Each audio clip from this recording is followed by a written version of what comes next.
Hi friends, நம்மளுடைய பிரம்ம கமல செடியில் பார்த்திங்கன்னா பூ வந்துச்சு. இது ஆண்டுக்கு ஒரு முறை பூக்கக்கூடிய பிரம்ம கமலம் பூ தான். அதில் பார்த்திங்கன்னா அழகாக 2 மொட்டு வச்சுருக்கு. இது செடின்னு சொல்கிறத விட இதில் கிளைகள் கிடையாது, தண்டுகள்னு பெருசாக இல்லை, வெறும் இலை மட்டும்தான். இலையிலேருந்து இலைகள் உருவாகி அதுலேருந்து பூக்கள் வரும். இந்த பிரம்ம கமலம் செடி பார்த்திங்கன்னா ஜூலை ஆகஸ்ட் மந்தில் தான் பூக்கள் வரும். ஆண்டுக்கு ஒரு முறை தான் பூக்கும்னு சொல்லுவாங்க. ஆனால் எங்கள் வீட்டில் பார்த்திங்கன்னா 2 தடவை பூத்துருச்சு இந்த இயர்லேயே. பார்த்திங்கன்னா அழகாக மொட்டு வச்சு கிட்டத்தட்ட 15 நாளுக்கு மேலே ஆச்சு அந்த மொட்டு இந்த அளவுக்கு வர்றதுக்கு. அந்த மொட்டுமே பார்த்திங்கன்னா ரொம்ப சூப்பராக, நான் குட்டியாக அந்த சைஸ்லேயே பூத்துரும் அப்படின்னு தான் நினச்சேன். அது இவ்வளோ பெருசாக வரும் அப்படிங்கிறது கிட்டத்தட்ட ஒரு 15 நாளைக்கு அப்புறம் தான் பார்த்திங்கன்னா இந்த அளவுக்கு வந்துச்சு.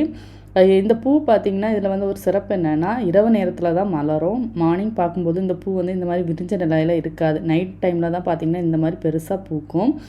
பார்க்குறதுக்கு அவ்வளோ அழகாக இருக்கும். 3 விதமான இதழ்களோடு இருக்கும். இது தெய்வத்துக்கு உகந்த ஒரு நல்ல ஒரு மலர்னு சொல்லுவாங்க. நீங்கள் பார்த்துருக்குறீங்களான்னு சொல்லுங்கள்.